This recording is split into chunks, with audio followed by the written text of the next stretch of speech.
I walked into my own birthday dinner, expecting a surprise party, and instead, I got a surprise I'll never forget. My husband was in bed with my sister, my flesh and blood, in our own home, on my birthday. Let that sink in. I remember dropping the cake I was carrying.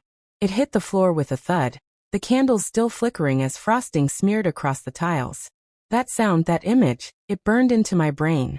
They didn't even hear me come in at first. I stood there, frozen, staring at the two people I trusted most in the world, my husband and my sister, entangled in sheets, like I didn't exist. When they finally noticed me, it was chaos. My sister gasped and grabbed a blanket. My husband just sat there, stunned, like a deer caught in headlights. No apology, no explanation, just silence.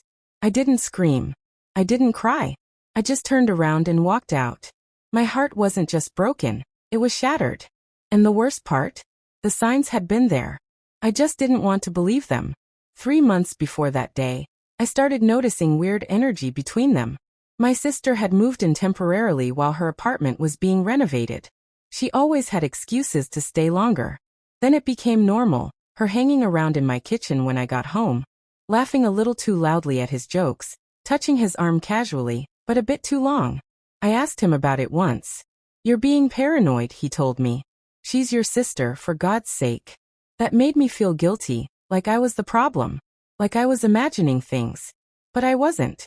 Looking back, the late-night texts that he claimed were from work, the times he said he was going to the gym but came home freshly showered, none of it made sense until that night. My birthday. The day I was supposed to feel most loved. Instead, I became the joke in a twisted betrayal.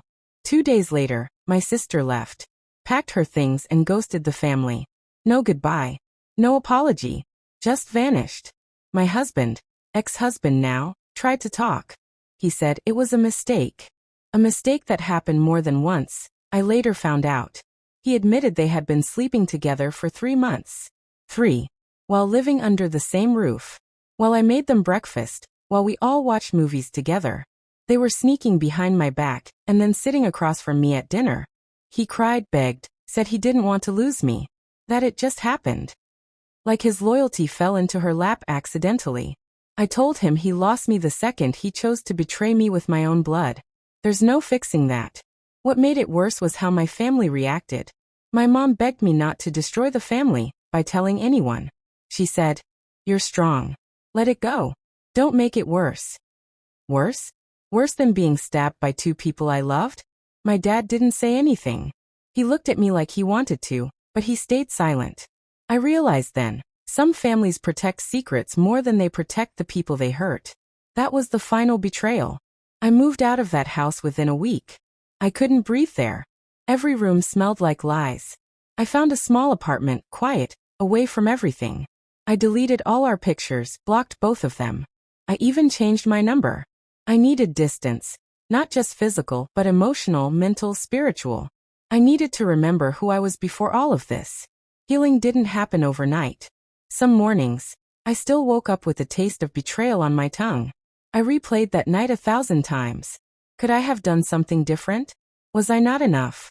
But the truth is, someone else's betrayal is never your fault. It took therapy, journaling, late-night walks, and lots of crying to start piecing myself back together. Some friends ghosted me, maybe because they didn't know how to handle my grief. Others stepped up in unexpected ways.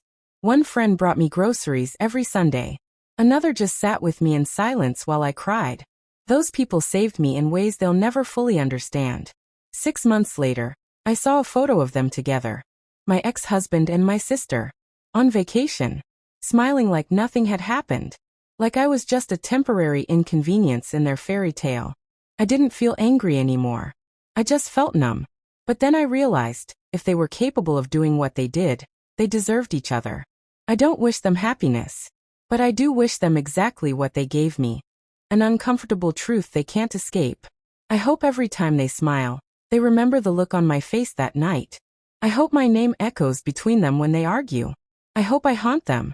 Now a year later, I'm stronger. Wiser. More cautious, yes, but not bitter. I learned that pain has a purpose. It shows you who you really are when everything safe is ripped away. And I learned that starting over is terrifying, but staying broken is worse. I smile now, Not because I've forgotten, but because I survived. And that, to me, is the most powerful revenge of all.